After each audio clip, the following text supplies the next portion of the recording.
Growth and development के बाद जो टॉपिक आपके सिलेबस में दिया हुआ है इस यूनिट में, that is food, nutrition, health and fitness. तो अब हम फूड, न्यूट्रिशन और हेल्थ एंड फिटनेस के बारे में जानेंगे। पहले आपको पता होना चाहिए फूड होता क्या है। फूड आपको पता है कि food refers to the substances that we eat, ऐसी चीज़ें जो हम खाते हैं और जिनसे हमें नरिशमेंट मिलता है हमारी बॉडी को, जिनसे हमें न्यूट्रिएंट्स मिलते हैं, जिनमें ऐसे कंपोनेंट्स होते हैं जो जो हमारी बॉडी को नरिश करते हैं, उसको फूड कहते हैं। सिंपली खाना जो आप खाते हो। तो अब फूड को हम डिफाइन कर सकते हैं as a substance which after ingestion, यानी खाने के बाद जो डाइजेस्ट होता है और फिर एब्जॉर्ब होता है हमारी बॉडी के अंदर, हमारे ब्लड के अंदर, and is able of being utilised by the body for its various functions. और फिर उस जब वो एब्जॉर्ब होता है उसके बाद बॉडी उस फूड को, उस एब्जॉर्ब फूड को डिफरेंट फंक्शंस के लिए इस्तेमाल करती है। फूड हमें एनर्जी प्रोवाइड करता है, हमारी बॉडी बिल्डिंग उससे होती है, यानी बॉडी बढ़ती है, बिल्ड होती है, ये फूड की वजह से होता है।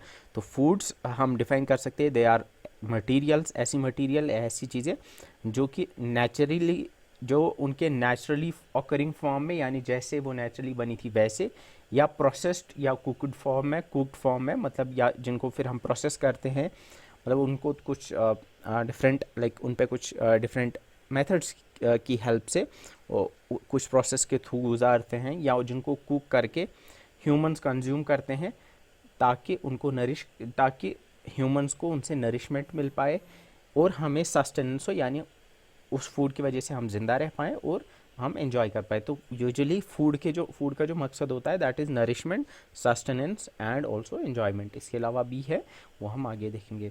तो फूड में क्या क्या आता है? फूड में फूड ग्रेन्स आते हैं। ग्रेन्स में आपका like wheat, rice, coarse cereal like sorghum, millets वगैरह, ये आपके फूड में आते हैं। इसके अलावा लेग्यूम्स यानी जो दालें होती हैं वो आती हैं इसमें, बीन्स वगैरह। हॉर्टिकल्चर प्रोड्यूस आपके वेजिटेबल, फ्रूट्स वगैरह। इसके अलावा लाइव स्टॉक प्रोड्यूस में आपका मीट, चिकन वगैरह आएगा, या एग, मिल्क, या सी फूड में फ़िश, प्रॉन्स वगैरह आते हैं। बेवरेज जो आप पीते हो लाइक चाय वगैरह, वो सारा फूड में आता है। ये तो बेसिक सी चीज़ है, मुझे लगता है ये पढ़ाने की ज़रूरत है, ठीक है। लेकिन अब फूड के फंक्शंस को देखते हैं। तो फूड के कुछ फंक्शंस है, कुछ इंपॉर्टेंट काम है। यूजुअली फूड का अगर बेसिक फंक्शन देखेंगे, सबसे important function is it's physiological function. Physiological function मतलब फूड जो है, फूड आपकी बॉडी के अंदर तीन काम करता है। तीन आपकी फिजियोलॉजी के लिए, आपकी बॉडी के लिए तीन काम करता है। फर्स्ट इज, ये एनर्जी देता है हमें फॉर बॉडी बिल्डिंग। हमारे बॉडी के अंदर जो लाइफ प्रोसेस होते हैं उनको रेगुलेट करता है। And third thing is it provides protection against disease. तो हमारी बॉडी के अंदर ये काम करता है, हमें एनर्जी दे के, हमारी बॉडी बिल्डिंग में हेल्प करके, हमारे बॉडी प्रोसेस को रेगुलेट करके, और साथ में हमें प्रोटेक्शन दे के अगेंस्ट डिजीज़। ये पहला काम है, that is the physiological function. दूसरा फंक्शन जो है इसका, that is social function. Social function, अब सोशली कैसे फूड हेल्प करता है, या सोशली कैसे फूड काम करता है। सोशली अगर हम देखेंगे तो फूड की एक सोशल सिग्निफिकेंस भी है, इसकी एक सोशल मीनिंग भी है। वो कैसे होता है कि फॉर एग्जांपल हम घर के अंदर खाना खाते हैं तो वी यूजुअली एक साथ खाते हैं, पूरी फैमिली एक साथ खाती है, तो सोशली हमें एक तरह से जोड़ती है ये। या हम देखते हैं लाइक स्पेशल फूड्स होते हैं जो प्रिपेयर करते हैं हम डिफरेंट फेस्टिवल्स पे, लाइक बाहर हम देखते हैं कि लाइक सेवइयाँ पकाई जाती हैं on the eve of Eid के दिन, या इसी तरह से हम देखते हैं बाकी फेस्टिवल्स पे भी अलग अलग टाइप के डिफरेंट फूड्स होते हैं। तो there is a social meaning associated with the food as well. तो ये सोशल फंक्शन हुआ। Third is the psychological function. Psychological function, अब हमारे माइंड या हमारी इमोशंस के रिलेटेड फूड कैसे काम करता है। अब ये एक तरह से हमें इमोशनली भी जोड़ता है, या it triggers different emotions in us. For example, जैसे बहुत फेमस सुनते रहते होंगे आप, माँ के हाथ का खाना, उसकी एक अलग मीनिंग है, there is an emotion attach to it. तो इसीलिए फूड की एक साइकोलॉजिकल फंक्शन भी है। तो तीन फंक्शंस है फूड के, फिजियोलॉजिकल जिसमें वो बॉडी की नीड्स को फुलफिल करता है, साइकोलॉजिकल दैट इज़, इसका मतलब होता है कि it has an emotion attach to it, and third is social function, इसका मतलब होता है it has a social meaning, और ये हमें सोशली एक कनेक्ट करता है, या डिफरेंट जो सोशल स्फीयर में लाइक फेस्टिवल्स होते हैं या बाकी जो सोशल इंस्टीट्यूशन है उनमें food has a definite function जो ये परफॉर्म करता है, ठीक है।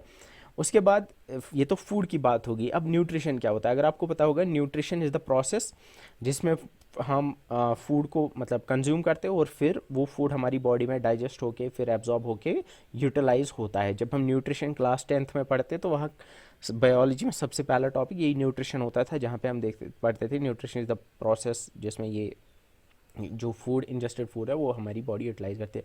तो ये जो पूरा प्रोसेस है फूड को कंज्यूम करके फिर हमारी बॉडी का उसका यूटिलाइज करना, इस पूरी प्रोसेस को न्यूट्रिशन कहते हैं। तो न्यूट्रिशन इस पूरी प्रोसेस को कहते हैं जिसमें पहले हम खाना खाते हैं, फिर वो डाइजेस्ट होता है, फिर वो एब्जॉर्ब होता है इंटेस्टाइन्स में, और फिर एब्जॉर्ब होके फिर वो ब्लड के थ्रू पूरी बॉडी में पहुंच जाता है, और फिर सेल्स के अंदर जब वो पूरी बॉडी में पहुंच जाता है तो वहाँ पे वो ब्रेक डाउन होके मतलब उसकी यूटिलाइजेशन होती है, वहाँ से एनर्जी निकलती है। ठीक है, तो this whole process is called as the nutrition. और न्यूट्रिएंट्स क्या होते हैं? न्यूट्रिएंट्स ऐसे सब्सटेंसेस होते हैं, ऐसे कंपोनेंट्स होते हैं फूड के, या फूड के अंदर कुछ ऐसे केमिकल सब्सटेंसेस होते हैं जिनसे हमें हमारी बॉडी को नरिशमेंट मिलता है, जो हमें बॉडी बिल्डिंग में हेल्प करते हैं, या जिनसे हमारी बॉडी बाद में एनर्जी प्रोड्यूस करती है, या जिनसे हमारी बॉडी को एनर्जी मिलती है, जिनसे हमारी बॉडी को एज ए फ्यूअल जो काम करते हैं उसको कहते हैं न्यूट्रिएंट। जैसे आप सुनते हैं न्यूट्रिएंट्स क्या होते हैं, न्यूट्रिएंट्स में हम कहते हैं लाइक ऑल प्रोटीन्स वगैरह, carbohydrate, fats, they are all nutrients. ठीक है, क्योंकि उन वही केमिकल सब्सटेंसेज हैं जो कि हम फूड में प्रेजेंट होते हैं और जिनसे हमारी बॉडी को एनर्जी मिलती है। ठीक है, अब यहाँ पे न्यूट्रिशन के रिलेटेड एक बात याद रखना है, नेशनल न्यूट्रिशन वीक 1 लेके 7 सितंबर 2023 को मनाया गया था। ये क्वेश्चन पूछा जा सकता है, और उसकी थीम थी healthy diet going affordable for all. ये याद रखना है, healthy diet going affordable for all. ठीक है, अब न्यूट्रिएंट्स के दो टाइप्स होते हैं, ये बहुत इंपॉर्टेंट है। न्यूट्रिएंट्स के दो टाइप्स होते हैं, एक होते हैं मैक्रो न्यूट्रिएंट्स, MACRO, मैक्रो जो कि प्राइमरी न्यूट्रिएंट्स होते हैं, और दूसरा होता है माइक्रो न्यूट्रिएंट्स। मैक्रो कहते हैं बड़ा, माइक्रो होता है छोटा। तो मैक्रो न्यूट्रिएंट्स ऐसे न्यूट्रिएंट्स होते हैं जो बड़ी क्वांटिटी में होते हैं, those nutrients that are present in large quantities in foods and are required in large amounts। एक तो फूड में भी लार्ज क्वांटिटी में होते हैं, और साथ में हमारी बॉडी को भी लार्ज क्वांटिटी में लार्ज अमाउंट्स में ज़रूरत होती है। For example carbohydrates, proteins, fats and oils, ये चार हैं जो कि मैक्रोन्यूट्रिएंट्स की कैटेगरी में आते हैं। हमारी बॉडी को कार्बोहाइड्रेट्स, फैट्स, प्रोटीन्स और ऑयल्स की ज़रूरत पड़ती है ज़्यादा, इसलिए इनको मैक्रोन्यूट्रिएंट्स कहते हैं। और यूजुअली ये ज़्यादा अमाउंट में प्रेजेंट भी होते हैं फूड में। तो याद रखना, मैक्रोन्यूट्रिएंट्स आर दो nutrients which are present in large quantities in the food and are required by our body in large amounts. ठीक है, अब यहाँ पे जब किसी को सारे मैक्रोन्यूट्रिएंट्स यानी प्रोटीन्स की भी, फैट्स की भी, कार्बोहाइड्रेट्स की भी और ऑयल्स की भी जब बॉडी में कमी होती है ना, डेफिशिएंसी होती है, उसको हम कहते हैं मैरास्मस। तो मैरास्मस एक डिसऑर्डर या deficiency, marasmus is the deficiency of all macronutrients. जब सारे मैक्रोन्यूट्रिएंट्स की डेफिशिएंसी होगी बॉडी में, उस को हम मैरास्मस कहते हैं, उस डिजीज़ को हम मैरास्मस कहते हैं। ठीक है, ये याद रखना। अब माइक्रोन्यूट्रिएंट्स क्या होते हैं? माइक्रोन्यूट्रिएंट्स ऐसे न्यूट्रिएंट्स होते हैं जो कि स्मॉल क्वांटिटीज़ में प्रेजेंट होते हैं फूड में, और हमारी बॉडी को भी उनकी छोटी क्वांटिटी ही की ज़रूरत होती है। वो हमारी बॉडी के लिए एसेंशियल होते हैं लेकिन कम क्वांटिटीज़ में। अब इसमें माइक्रो न्यूट्रिएंट्स में क्या क्या आते हैं? एक तो मिनरल्स आते हैं और वाइटामिन आते हैं। मिनरल्स में क्या क्या आता है? मिनरल्स में iron, calcium, magnesium, zinc, sulphur, इस तरह के, या सोडियम है, ये आते हैं इसके अंदर। ये जो मिनरल्स हैं ये किसकी कैटेगरी में आएंगे? माइक्रो न्यूट्रिएंट्स की कैटेगरी में आएंगे। हमारी बॉडी को ज़रूरत है आयरन की, कैल्शियम की, मैग्नीशियम की, पोटेशियम की, जिंक की, लेकिन कम क्वांटिटीज़ में ज़रूरत होती है।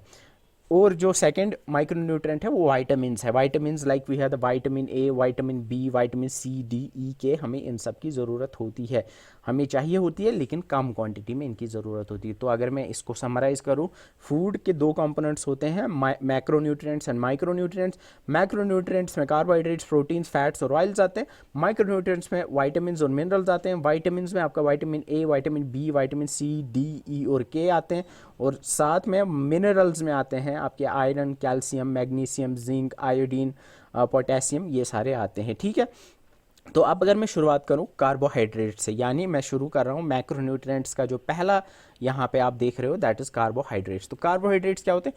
कार्बोहाइड्रेट्स ऑर्गेनिक कंपाउंड्स होते हैं, ऑर्गेनिक कंपाउंड्स होते हैं जिनमें कार्बन, हाइड्रोजन और ऑक्सीजन होता है। ऑर्गेनिक क्या होता है? अगर आपने 11th की केमिस्ट्री पढ़ी होगी, ऑर्गेनिक कंपाउंड्स हमें यूजुअली उन कंपाउंड्स कहते हैं जिनमें कार्बन होता है, कार्बन और हाइड्रोजन होता है, उनको हम ऑर्गेनिक कंपाउंड्स कहते हैं। तो कार्बोहाइड्रेट्स ऐसे कंपाउंड्स होते हैं, ऐसे कंपाउंड्स होते हैं जिनमें कार्बन एटम्स, हाइड्रोजन और ऑक्सीजन एटम्स होते हैं।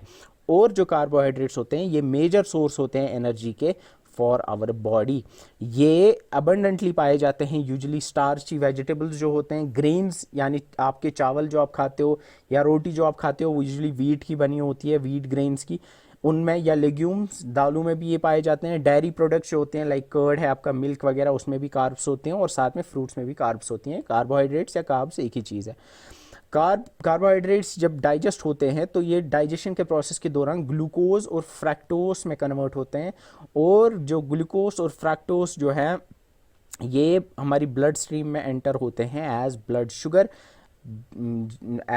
और वही शुगर जो है वो फिर यूज़ होता है बॉडी में या फिर स्टोर रहता है, और यूजुअली फिर बाद में स्टोर होके वो फिर फैट में कन्वर्ट होता है एंड वो फिर रहता है ऐसे।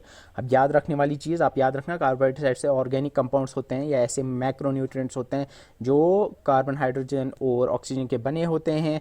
ये मेजर सोर्स है एनर्जी का। ये किन किन में पाए जाते हैं ये आपको पता होना चाहिए। और कार्बोहाइड्रेट्स यूजुअली आपके होते हैं ज़्यादा। अब कार्बोहाइड्रेट्स एक याद रखना कि जितने भी हमें न्यूट्रिएंट्स की बात कर रहे हैं, मैं कर रहा हूँ यहाँ पे, मैक्रो न्यूट्रिएंट्स हो या माइक्रो, मैक्रो में हमारी बॉडी को सबसे ज़्यादा कार्बोहाइड्रेट्स की ज़रूरत होती है, इसीलिए हम चावल ज़्यादा खाते हैं बिकॉज उसमें कार्बोहाइड्रेट्स होते हैं। इसलिए हम रोटी खाते हैं बिकॉज उसमें कार्बोहाइड्रेट्स होते हैं।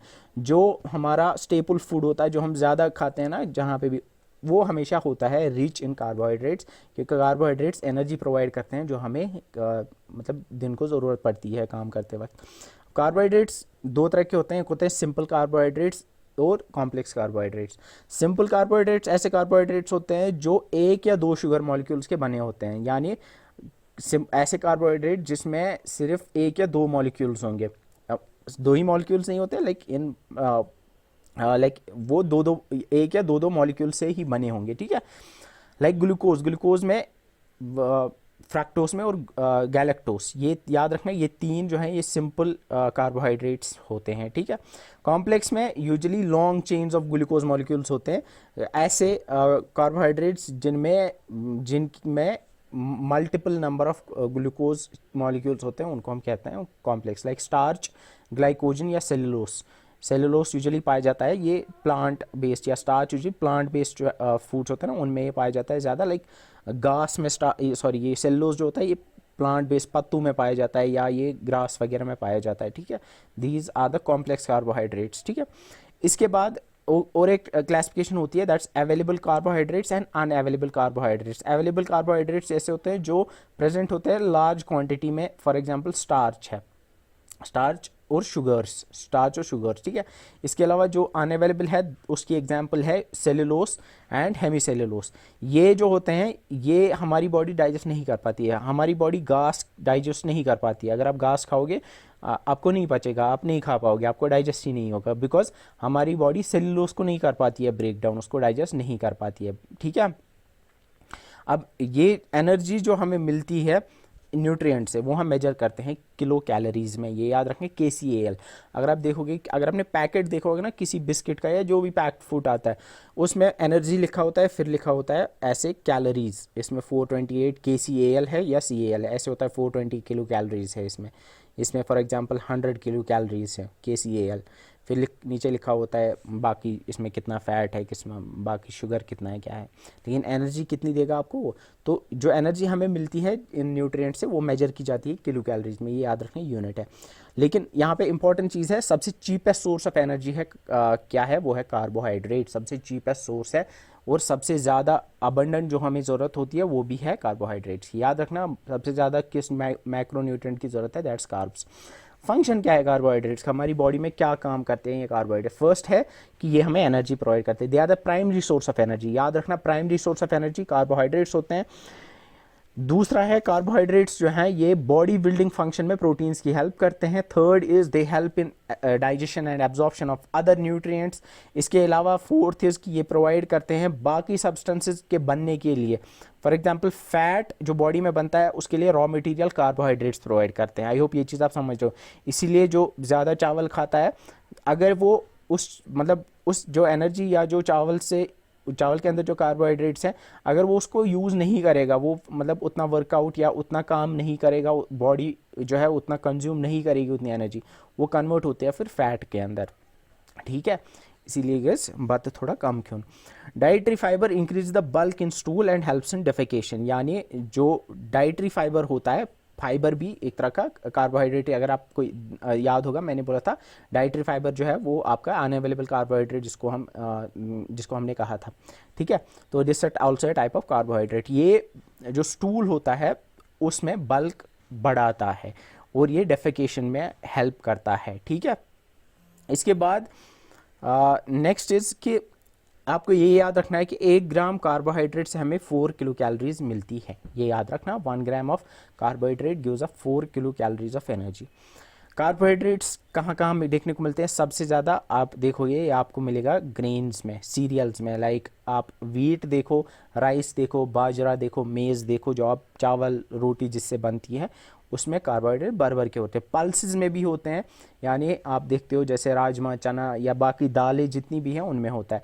रूट्स और tubers like potato, sweet potatoes, beet roots, इनमें भी आपको ये देखने को मिलता है। शुगर और जेगरी में भी, यानी मीठी चीज़ें जो होंगी या जेगरी जो होता है गुड़, उसमें भी आपको कार्बोहाइड्रेट्स देखने को मिलेंगे। अब रेकमेंडेड कंजप्शन कितना है? हमें हमारा जो टोटल डाइट होता है उसका 45 to 65% होना चाहिए कार्बोहाइड्रेट। इसलिए मैंने बोला सबसे ज़्यादा जो आपके फूड के अंदर जो कंपोनेंट होना चाहिए, मैक्रोन्यूट्रिएंट होना चाहिए, वो होना चाहिए कार्बोहाइड्रेट। सबसे ज़्यादा ज़रूरत इसी की होती है। ठीक है, और ज़्यादा कॉम्प्लेक्स कार्ब्स होने चाहिए दैन सिंपल कार्ब्स। ठीक है, इसके बाद हम बात करते हैं प्रोटीन्स की। तो ये तो कार्बोहाइड्रेट्स हो गए, इसमें याद रखने वाली चीज़ें थी जो मैंने बोली। प्रोटीन्स जो होते हैं, कार्बोहाइड्रेट्स मैंने आपको बोला वो कार्बन हाइड्रोजन के बने होते हैं। अब यहाँ पे प्रोटीन्स जो होते हैं ये अमाइनो एसिड्स की चेन्स होती हैं, ये अमाइनो एसिड्स के बने होते हैं। यानी इनमें नाइट्रोजन एक मेन कंपोनेंट होता है, अमाइनो एसिड्स में नाइट्रोजन होता है। ये भी ऑर्गेनिक कंपाउंड्स होते हैं जो कि large chain of amino acids से बने होते हैं। मेन काम जो कार्बोहाइड्रेट्स का होता है, प्राइमरी काम उनका होता है एनर्जी प्रोवाइड करना। प्रोटीन्स का जो मेन काम है वो है body building, build and maintain body cells and tissues. Body के अंदर जो सेल्स और टिश्यूज हैं उनको बिल्ड करना और उनको मेंटेन करना, ये प्राइमरी फंक्शन है प्रोटीन्स का। इसके अलावा भी बाकी फंक्शंस प्रोवाइड करता है हमें प्रोटीन, लाइक हमारे हार्मोन्स, हमारे एंजाइम्स और हमारे एंटीबॉडीज़ जो बॉडी के अंदर होती हैं उनमें भी प्रोटीन हेल्प करता है। और यहाँ याद रखना जो प्राइमरी काम है प्रोटीन्स का वो बॉडी बिल्डिंग है। मैं फिर से बता रहा हूँ, कार्बोहाइड्रेट्स का प्राइमरी काम है एनर्जी प्रोवाइड करना, प्रोटीन्स का प्राइमरी काम है बॉडी बिल्डिंग करना। 1 gram of protein also gives 4 kilo calories. जितना कार्ब्स देते थे सेम इतनी एनर्जी हमें यहाँ से भी मिलती है। प्रोटीन्स जो होते हैं ये बने होते हैं अमाइनो एसिड्स के। याद रखना the structural unit of protein is amino acid. Amino acid के बने होते हैं प्रोटीन। टोटल 22 अमाइनो एसिड्स हैं, जिसमें से 8 अमाइनो एसिड्स ऐसे होते हैं जिन्हें हमारी बॉडी नहीं बना सकती, उनको एसेंशियल अमाइनो एसिड्स कहते हैं। याद रखना there are 22 amino acids out of which 8 are those which our body can not manufacture. बाकी हमारी बना सकती है, यानी 14 ऐसे जो हमारी बॉडी खुद बना सकती है। तो जो हमारी बॉडी नहीं बना सकती वो हमें बाहर से खाने पड़ते हैं। एसेंशियल अमाइनो एसिड्स वही होते हैं जिन्हें हमारी बॉडी नहीं बना सकती है। ठीक है, इसके बाद प्रोटीन हमें 2 सोर्सेज से मिलता है, एक तो प्लांट सोर्स से और एनिमल सोर्स से। फॉर एग्जांपल प्लांट सोर्स में आपकी जो दाल आप खाते हो, दालें जो होती है ना उनमें भी प्रोटीन, वो तो प्लांट सोर्स हो गया, वो तो प्लांट से मिला आपको। लेकिन प्रोटीन मीट में भी होता है, एग्स में भी होता है, तो वो एनिमल सोर्स वाला प्रोटीन हो गया। ठीक है, तो एनिमल प्रोटीन्स हमें मिलता है मीट से, सी फूड से, पोल्ट्री, एग्स और डेयरी प्रोडक्ट से। जो एनिमल प्रोटीन होता है या जो एनिमल फूड होता है जो हम खाते हैं उनमें ये सारे अमाइनो एसिड्स पाए जाते हैं। ठीक है, इनमें ये सारे अमाइनो एसिड्स पाए जाते हैं, ये आपको याद रखना है। कौन से? एसेंशियल वाले, जो हमारी बॉडी नहीं बना सकती वो इनसे मिलते हैं। और इसीलिए कहते हैं जो एनिमल प्रोटीन्स होते हैं उनको कंप्लीट प्रोटीन भी कहा जाता है, उसको कंप्लीट प्रोटीन भी कहा जाता है, बिकॉज उससे हमें सारे एसेंशियल अमाइनो एसिड्स मिलते हैं, यानी कंप्लीट प्रोटीन मिलता है। ठीक है, इसके बाद मैंने ऑलरेडी बोला कि जो मेरास्मस होता है जिसमें सारे मैक्रोन्यूट्रिएंट्स की डेफिशिएंसी जब बॉडी में होती है उसको मेरास्मस कहते हैं। तो उसमें प्रोटीन एनर्जी मॉल न्यूट्रिशन भी होता है, यानी मेरास्मस जिसको होगा उसको मॉल प्रोटीन की भी कमी होगी बॉडी में। पीएम की फुल फॉर्म याद रखना, it's protein energy malnutrition. Protein के फंक्शंस क्या होते हैं? First is it's needed for growth, maintenance and repair of tissues and cells, यानी हमारे बॉडी बिल्डिंग जो मैंने कहा था वो यही, हमारे बॉडी की सेल्स और टिश्यूज़ की ग्रोथ के लिए, बढ़ने के लिए। तो बॉडी बिल्डिंग का हूँ या मैं ग्रोथ ऑफ सेल्स का हूँ, ये एक ही बात है। हमारी बॉडी की मेंटेनेंस या हमारी बॉडी की रिपेयर के लिए प्रोटीन्स यूज़ होते हैं। It is also necessary for the production of different enzymes in our body, different hormones in our body, different antibodies in our body, and also haemoglobin के production के लिए भी ये यूज़ होता है। It helps in the clotting of blood, क्योंकि यहाँ ऊपर अगर आपको देख रहा होगा यहाँ पे repair of cells and tissues लिखा हुआ है। तो अगर फॉर एग्जांपल कहीं पे कट वट आपको लग गया, कहीं पे अगर लग गई, तो वहाँ पे फिर ब्लड जो क्लॉट होता है, ब्लड जो जम जाता है, उसको कहते हैं क्लॉटिंग ऑफ ब्लड। तो उसमें भी प्रोटीन्स हेल्प करते हैं। एनर्जी हमें प्रोवाइड करता है इफ़ नेसेसरी, एनर्जी भी इससे ऑब्वियसली मिलती है, लेकिन प्राइमरी काम जो प्रोटीन्स का होता है वो बॉडी बिल्डिंग या ग्रोथ ऑफ सेल्स है। ये बॉडी के अंदर जो फ्लूइड बैलेंस होता है, यानी डिफरेंट फ्लूइड्स जो बॉडी में होते हैं उनका बैलेंस मेंटेन करने में हेल्प करता है। डिफरेंट न्यूट्रिएंट्स को ट्रांसपोर्ट करने में भी हेल्प करता है, और फॉर्मेशन ऑफ ब्लड सेल्स में भी ये हेल्प करता है। ये आपको याद होना चाहिए, प्राइमरी फंक्शन ज़रूरी याद रखना। इसके बाद अब क्वेश्चन इसमें आ सकता है, for example which are the following is the primary function, ऐसा पूछ सकते हैं, या which are the following is not a function of proteins. तो वो दे सकते हैं इनमें से 3 फंक्शन और कोई एक चौथा देंगे जो इसमें नहीं है। इसके बाद है प्रोटीन्स की कंपोजिशन। ये मैंने ऑलरेडी बोला, प्रोटीन्स जो होते हैं ये long chains of amino acids होते हैं, या अमाइनो एसिड्स होते हैं, नाइट्रोजन बेस्ड कंपाउंड्स होते हैं, उनको अमाइनो एसिड्स कहते हैं। कुछ ऐसे कंपाउंड जो नाइट्रोजन जिनके अंदर होता है उनके बने होते हैं, ये उन्हीं की चेन्स होती हैं, वही उनको अमाइनो एसिड्स कहते हैं, और उन्हीं से बने होते हैं आपके प्रोटीन्स। अब इसमें एसेंशियल अमाइनो एसिड्स हैं, like we have the histidine, leucine, lysine. इसके अलावा बाकी जो एसेंशियल अमाइनो एसिड्स हैं जो मैंने आपको बोला वो इसमें होते हैं, जो कि टोटल 9 होते हैं। शायद मैंने 8 लिखा था यहाँ पे, yes, but I guess there are 9 essential होते हैं, यस दे आर 9। ठीक है, तो याद रखना 9 एसेंशियल होते हैं। अब यहाँ पे प्रोटीन एनिमल बेस्ड हो सकता है या प्लांट बेस्ड हो सकता है, और हमें 10 से लेकर 35% हमारा डाइट जो है वो प्रोटीन्स होना चाहिए। अगर आपको याद होगा मैंने लगभग 40 to 65% जो हमारा डाइट होना चाहिए वो कार्बोहाइड्रेट होना चाहिए, लेकिन 10 से 35% हमारा होना चाहिए आपका ये।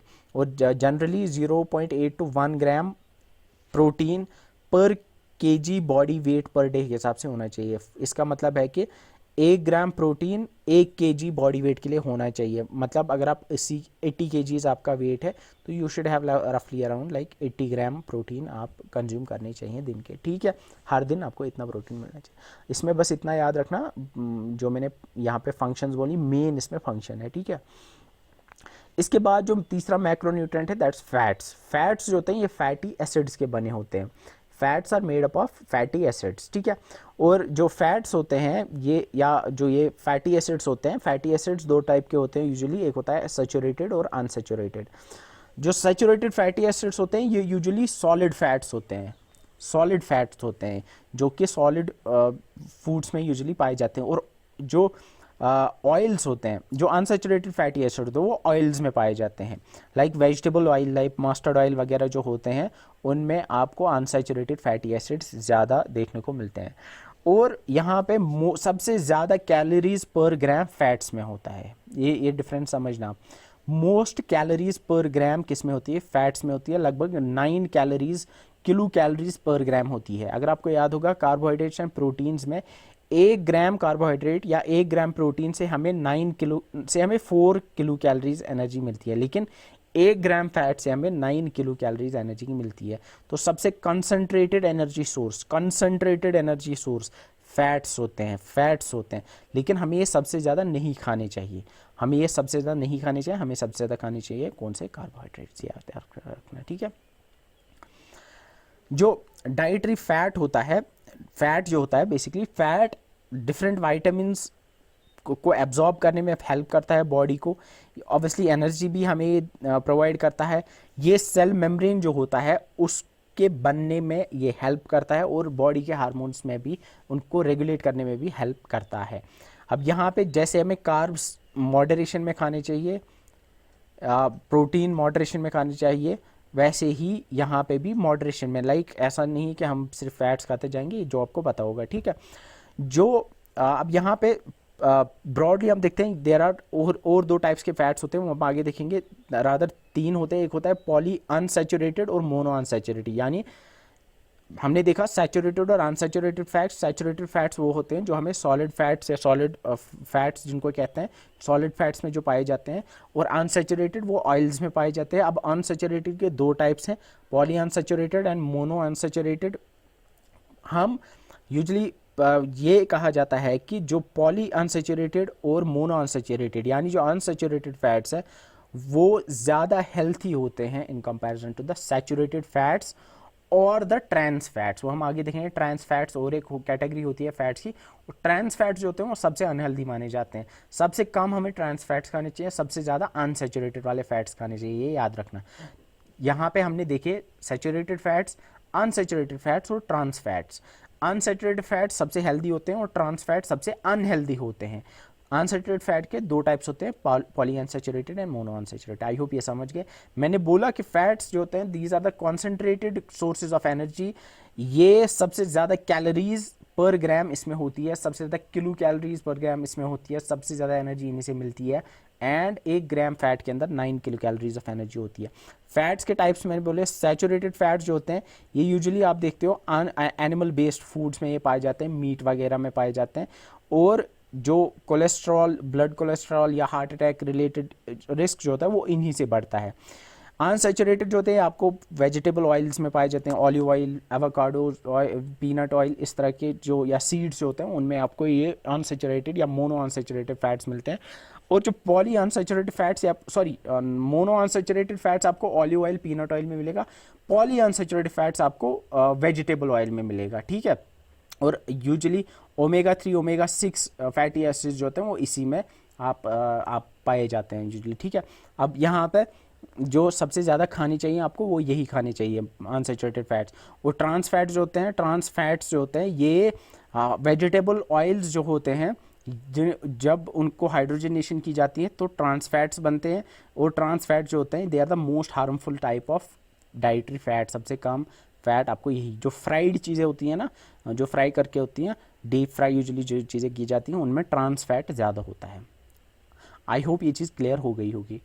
अब फैट्स के क्या फंक्शंस है? सबसे पहली चीज़ तो ये कंसंट्रेटेड सोर्स ऑफ एनर्जी होती है जो हमें पर ग्राम 9 किलो कैलोरीज, यहाँ पे 9 कैलोरीज की जगह पे 9 किलो कैलोरीज होना चाहिए। और is it 9? Yes, it's 9 kilo calories, ठीक है। यहाँ पे 9 किलो कैलोरीज होना चाहिए, यहाँ 9 कैलोरी लिखा हुआ है, ठीक है। ये नोट्स में भी देख लेना आप, कहीं के पे अगर मैं चेंज करूँगा तो वहाँ भी कर लेना आप। सेकेंड इज, जो बॉडी के अंदर फैट होता है ना, जो फैट बॉडी के, वो हमें इंसुलेट करता है और हमें प्रोटेक्ट करता है, हमारे इंटरनल ऑर्गन्स को प्रोटेक्ट करता है। ऑब्वियसली बॉडी में फैट जो होता है ये हमें, हमारी बॉडी को प्रोटेक्ट करता है, बिकॉज अगर फैट नहीं होता ऐसे, फिर अगर कभी हिट करेगा कोई चीज़ हमारी बॉडी को तो हमें नुकसान हो सकता है। हमारे इंटरनल ऑर्गन्स को, यूजुअली पेट पे जो फैट होता है वो हमारे इंटरनल ऑर्गन्स को बचाता है, ठीक है। और साथ में इंसुलेशन प्रोवाइड करता है, यानी हमारी बॉडी को सर्दी गर्मी से बचाता है।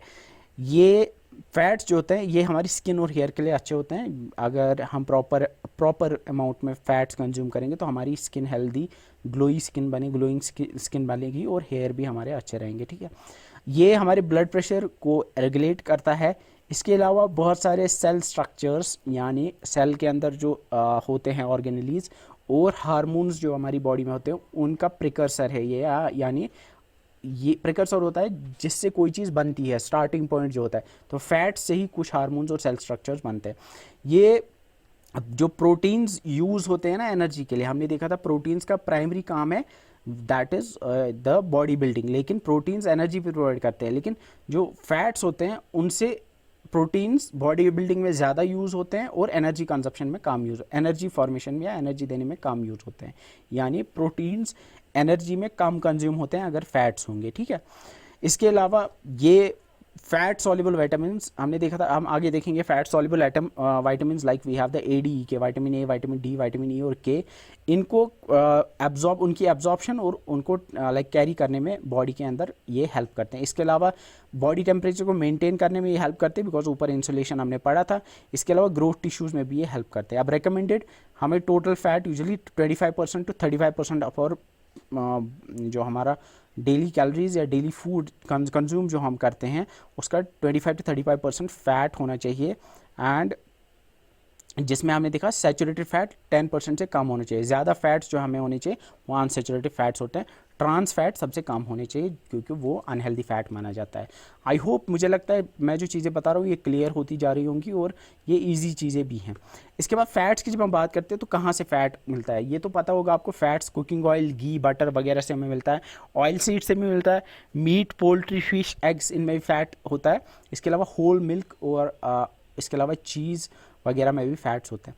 अब फैट्स के कुछ स्पेशल फीचर्स होते हैं। ये टेक्सचर जो फूड का होता है या जो फ्लेवर फूड के अंदर होता है उसको बढ़ाता है और ये मील्स जो होते हैं उनको ज़्यादा एपेटाइजिंग बनाता है। फैट अगर हम लाइक किसी फूड में यूज़ करेंगे तो वो ज़्यादा बेहतर दिखने में बनता है और साथ में वो फ्लेवर्स भी ज़्यादा एब्जॉर्ब कर पाता है, ठीक है। इसलिए आप देखते हैं फैट बहुत जगह पे यूज़ होता है कुकिंग के दौरान, ठीक है। और साथ में फैट्स जो होते हैं ये अगर हम फैट खाते हैं तो ये स्टमक में ज़्यादा टाइम पे तक रहते हैं। उससे हमें वो फीलिंग ऑफ फुलनेस जो वो ज़्यादा टाइम तक रहती है, ज़्यादा टाइम तक हमें फिर भूख नहीं लगती है, ठीक है। फैट्स की ये बात है।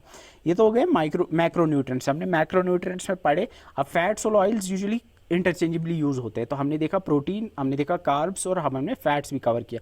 अब हम आते हैं माइक्रो न्यूट्रिएंट्स पे। माइक्रो न्यूट्रिएंट्स जो होते हैं ये मैक्रो न्यूट्रिएंट्स जो होते हैं ये एनर्जी प्रोवाइड करते हैं। यूजुअली जो मैक्रो न्यूट्रिएंट्स हमें एनर्जी प्रोवाइड करते हैं और हमें इनकी अच्छी खासी ज़रूरत होती है। लेकिन माइक्रो न्यूट्रिएंट्स जो होते हैं ये जो होते हैं ये हमें कम क्वांटिटी में ज़रूरत होते हैं and they supply vital helpers. ये हेल्पर्स होते हैं, ये प्राइमरी नहीं होते इन आवर डाइट, ठीक है। और इनका यूजुअली काम होता है हमारी बॉडी की फंक्शनिंग को ये ऑप्टिमाइज़ करते हैं, हमारी बॉडी की सही तरह से काम कर पाए उसमें हेल्प करते हैं, ठीक है। इनका प्राइमरी काम एनर्जी देना नहीं होता है, ये आपको याद रखना है। माइक्रो न्यूट्रिएंट्स जो होते हैं इनका जो रोल होता है यूजुअली हमारी बॉडी के डिफरेंट लाइक जो अंदर फंक्शनिंग होती है उसको ऑप्टिमाइज़ करते हैं, ठीक है।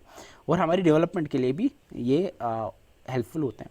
अब जो पहला माइक्रो न्यूट्रिएंट हमें पढ़ना है, हमने देखा था दो तरह के माइक्रो न्यूट्रिएंट्स होते हैं। एक होते हैं आपके वाइटामिन्स और दूसरे होते हैं मिनरल्स। वाइटामिन्स जो होते हैं, वाइटामिन्स ऐसे ऑर्गेनिक कंपाउंड्स होते हैं, ये भी ऑर्गेनिक कंपाउंड्स होते हैं जो हमारी बॉडी की ग्रोथ के लिए, हमारी बॉडी की प्रॉपर फंक्शनिंग के लिए ज़रूरत होते हैं, ठीक है।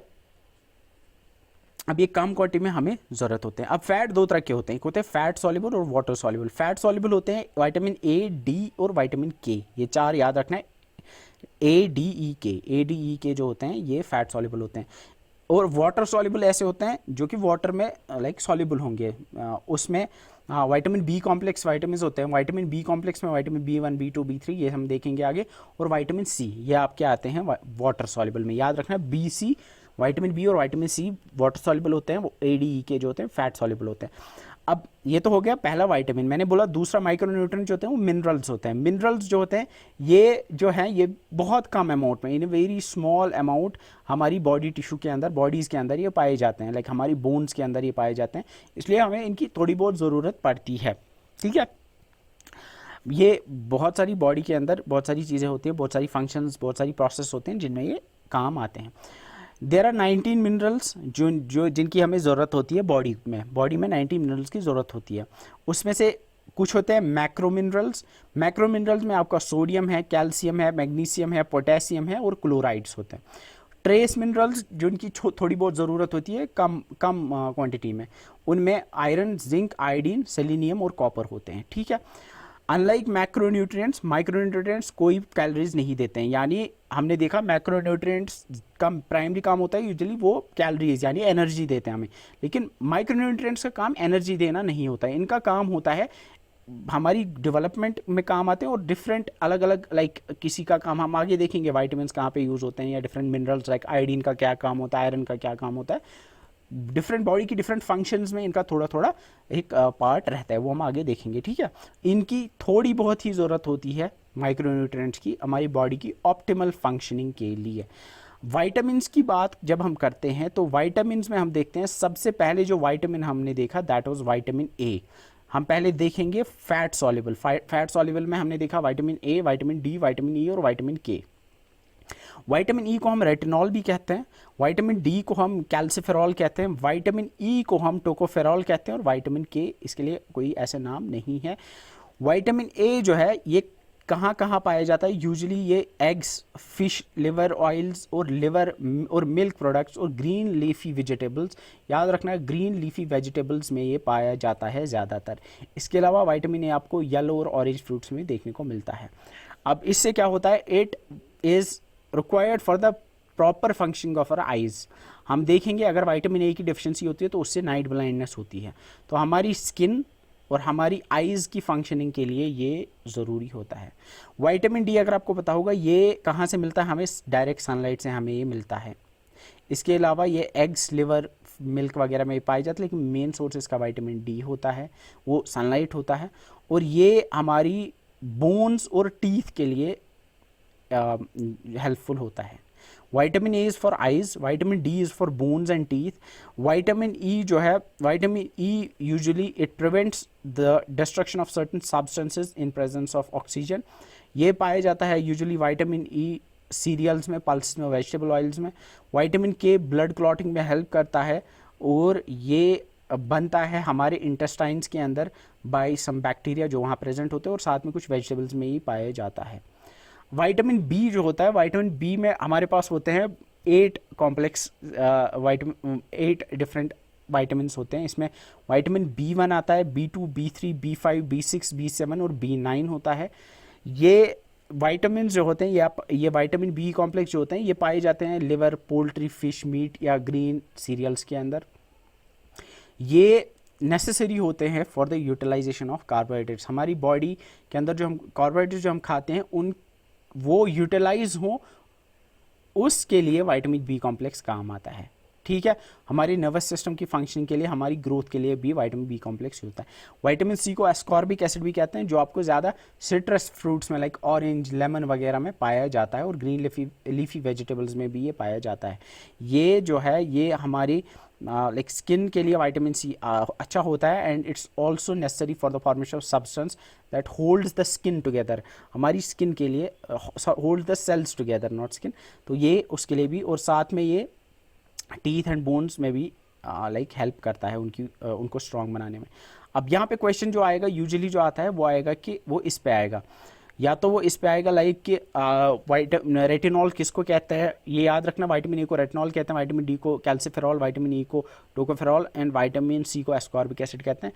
और ज़्यादा क्वेश्चन आते हैं वो डेफिशिएंसी पे आएंगे, लाइक दे माइट आस्क कि विटामिन ए या रेटिनॉल की डेफिशिएंसी से क्या होता है। याद रखना विटामिन ए से होती है नाइट ब्लाइंडनेस, विटामिन बी1 से बेरी होती है, विटामिन बी1 को थायामीन भी कहते हैं, विटामिन बी2 जिसको राइबोफ्लेविन कहते हैं उससे बैड स्किन या रिटार्डेड ग्रोथ, ये 2 डिजीज हो सकती हैं।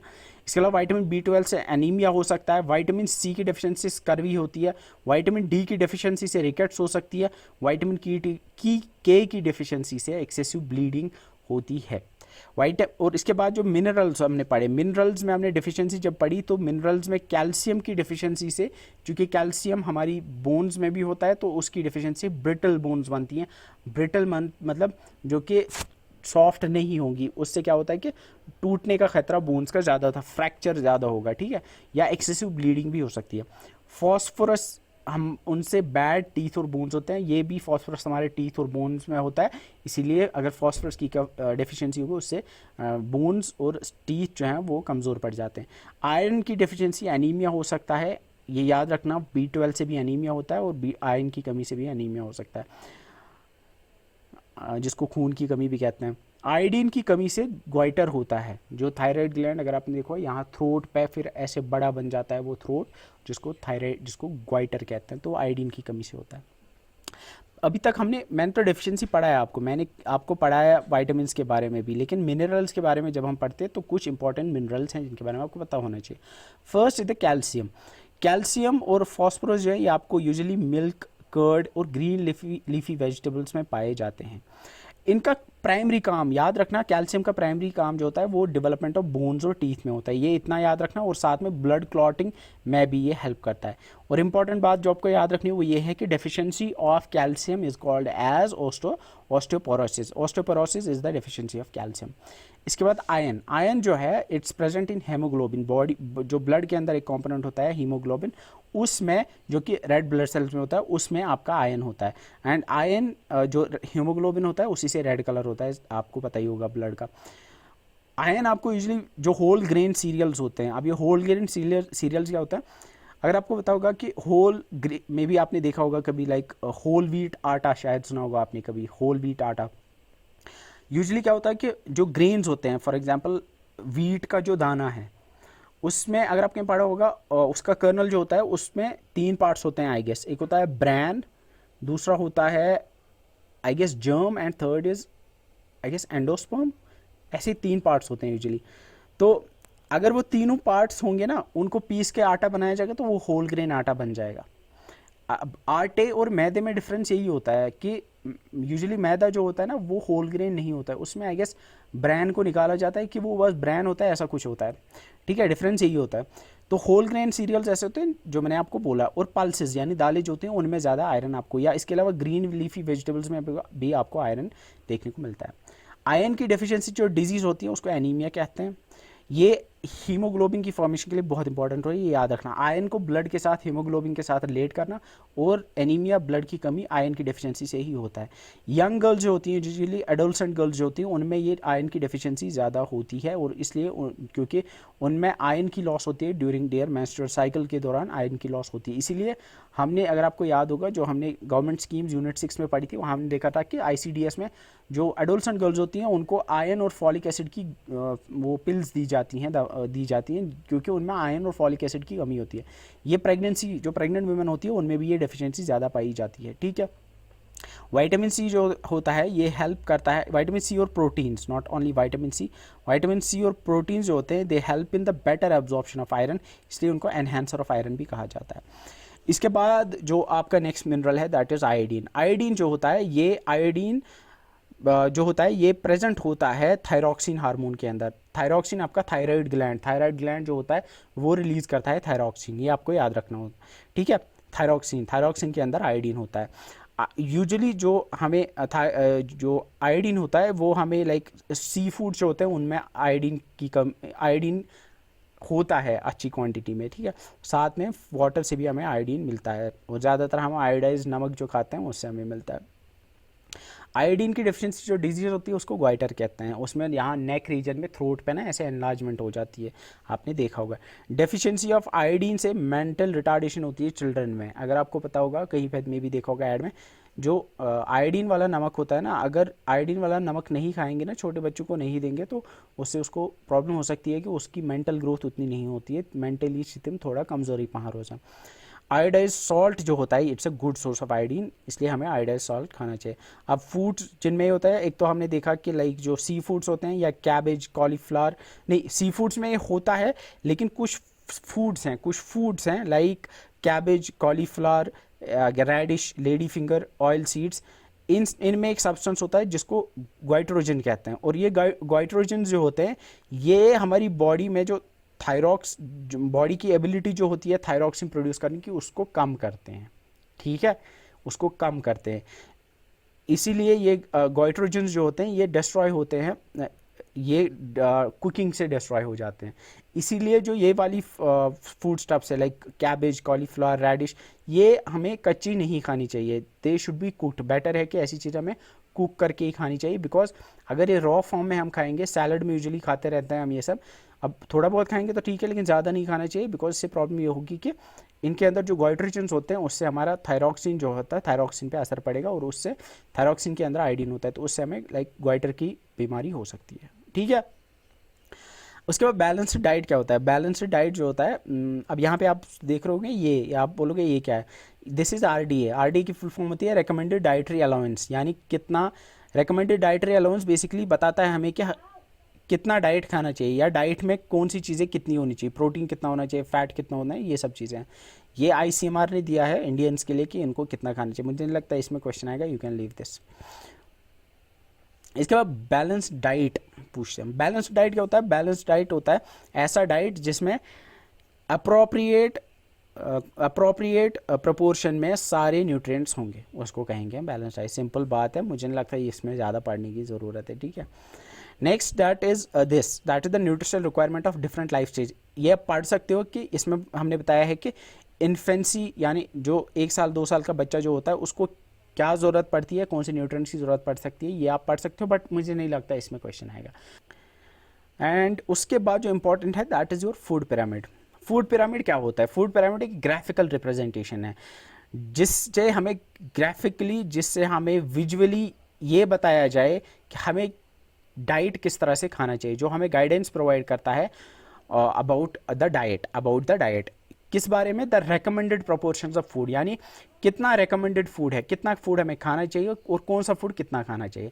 तो ये होता क्या है? ये बेसिकली होता है इस तरह का, आप देख रहे होंगे एक पिरामिड होता है, एक ट्राइंगल सा पिरामिड होता है जिसमें नीचे चौड़ा होता है और ऊपर जाते जाते वो थोड़ा तंग होता जाता है, ठीक है, थोड़ा थोड़ा। अब इसमें सबसे नीचे ग्रेन्स रखे जाते हैं, मतलब इस पिरामिड सबसे नीचे वो वाले फूड्स रखे जाते हैं जिनकी हमें ज़्यादा ज़रूरत पड़ती है। अगर आपको याद होगा मैंने बोला हमें सबसे ज़्यादा ज़रूरत जो है 40 to 60% of our diet should be carbohydrates, इसीलिए वो वाले फूड सबसे नीचे रखे जाएंगे जो कार्बोहाइड्रेट रिच होंगे। और कार्बोहाइड्रेट रिच कौन से फूड्स हैं? अगर आपको याद होगा मैंने बोला था कार्बोहाइड्रेट सबसे ज़्यादा ग्रेन्स में होते हैं, राइट। यू कैन सी यहाँ पे ब्रेड है, ब्रेड व्हीट की बनी होती है।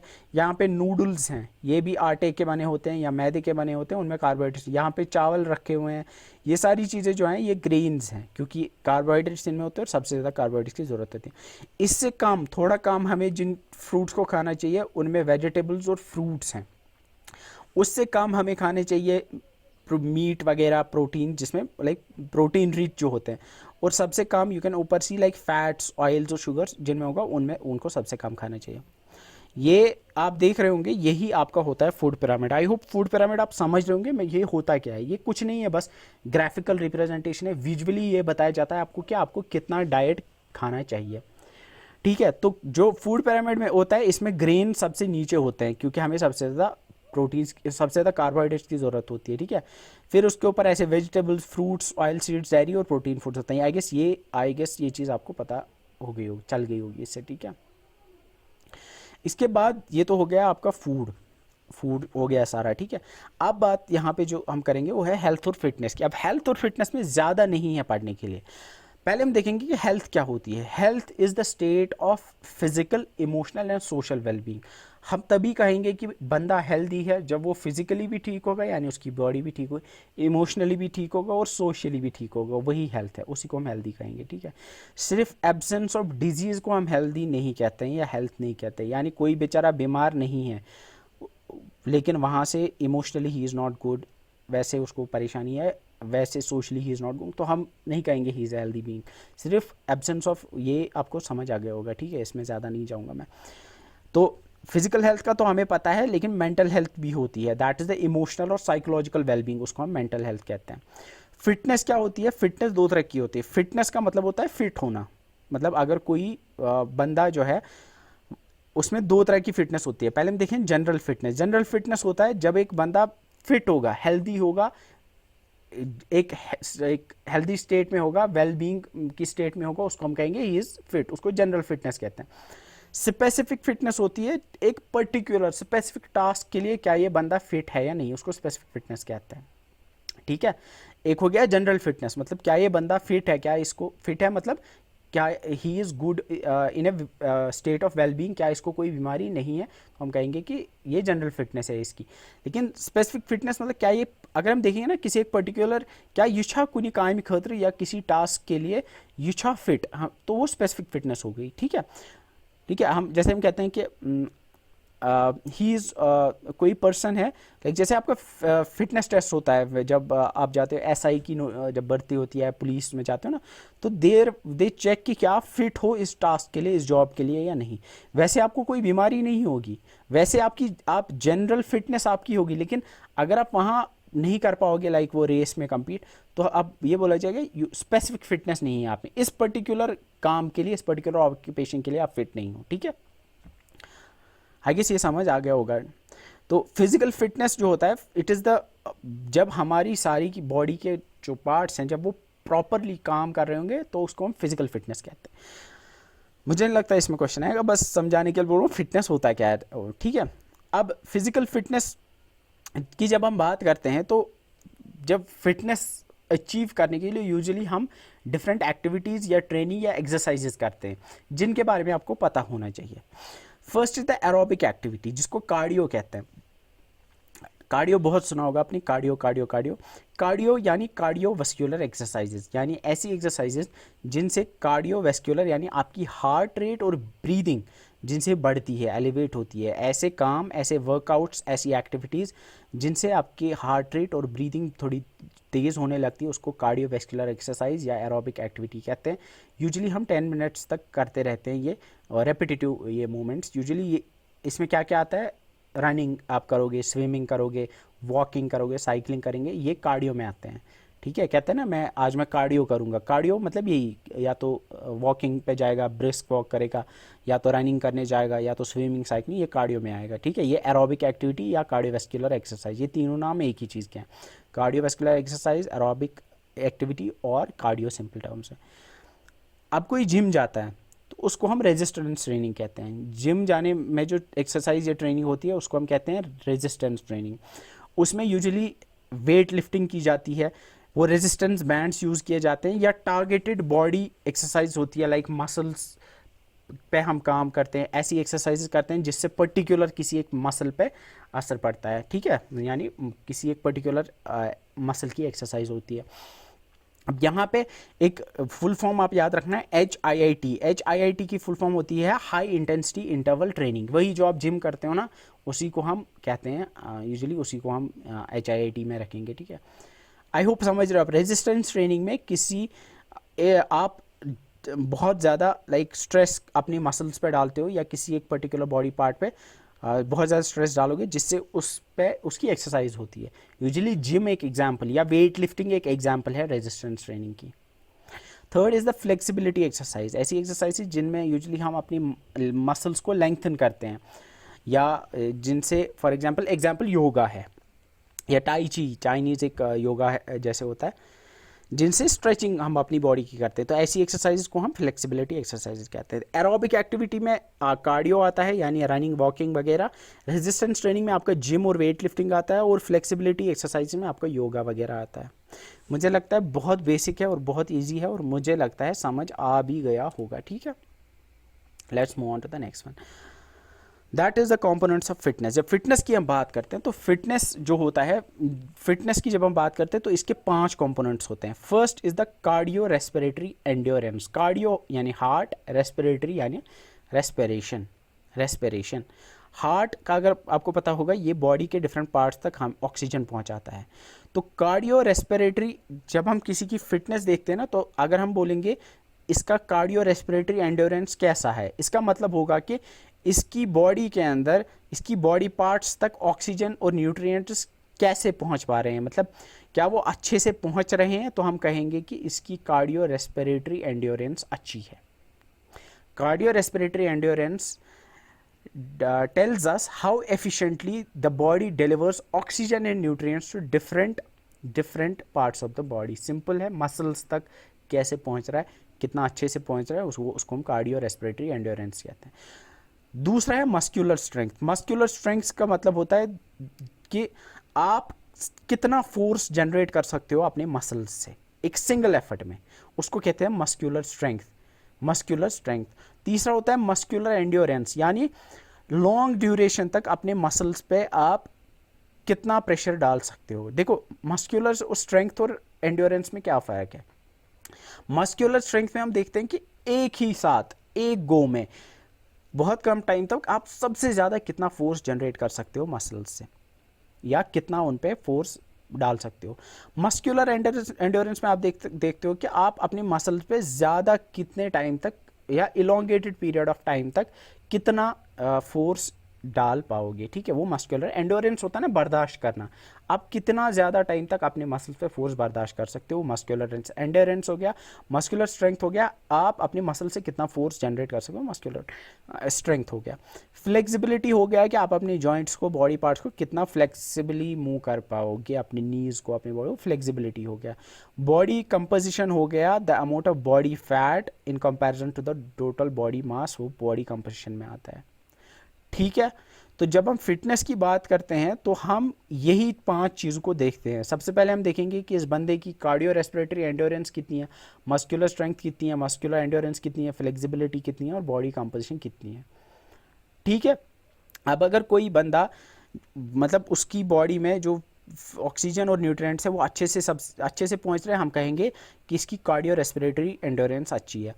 अब अगर कोई बंदा एक साथ अगर वेट लिफ्ट कर पा रहा है फॉर एग्जांपल, तो हम कहेंगे लाइक इसकी मस्कुलर स्ट्रेंथ अच्छी है। कोई ऐसा है जो रिपीटेटिवली बहुत टाइम तक अपने मसल्स पे फोर्स डाल पा रहा है थके बिना, तो हम कहेंगे इसकी मस्कुलर एंडोरेंस है। कोई बंदा है जिससे फ्लेक्सिबिलिटी जिसकी अच्छी है, तो हम कहेंगे इसकी फ्लेक्सिबिलिटी अच्छी है। अब आप यहाँ देखोगे जो हमने एक्सरसाइजेस अभी तक पढ़ी थी, that is this aerobic resistance और फ्लेक्सिबिलिटी। अब कार्डियो रेस्पिरेटरी एंडोरेंस जो है ये बेहतर बनेगा एरोबिक एक्टिविटी से, यानी कार्डियो करने से, या कार्डियो रेस्पिरेटरी या कार्डियोवैस्कुलर एक्सरसाइज से कार्डियो रेस्पिरेटरी एंडोरेंस बढ़ेगी। मस्कुलर स्ट्रेंथ और मस्कुलर एंडोरेंस जो है ये बढ़ेगी रेजिस्टेंस ट्रेनिंग से। फ्लेक्सिबिलिटी जो है ये बढ़ेगी आपकी योगा से, फ्लेक्सिबिलिटी एक्सरसाइज से। बॉडी कॉम्पोजिशन ऑब्वियसली ये आपके फूड पे डिपेंड करता है और आपके वर्कआउट पे डिपेंड करता है। अगर आपके बॉडी में मसल ज़्यादा है, जो जिम जाते हैं ना जो बंदे, उनमें क्या होता है, उनका बॉडी कॉम्पोजिशन सही होता है क्योंकि उनके बॉडी में फैट कम होता है, मसल ज़्यादा होता है, ठीक है। और जो थोड़े बहुत बेचारे मोटे होते हैं उनमें क्या होता है, उनमें बॉडी कॉम्पोजिशन में फैट ज़्यादा होता है in comparison to the muscle. अब जब एक्सरसाइज की बात करते हैं तो एक्सरसाइज में कुछ प्रिंसिपल्स होते हैं, like progression, regularity, overload, variety, recovery, balance और स्पेसिफिसिटी। मतलब जब आप एक्सरसाइज करोगे तो आपको किन किन प्रिंसिपल्स का ख्याल रखना होता है या किन चीज़ों पे आपको ध्यान रखना होता है। सबसे पहला है प्रोग्रेशन।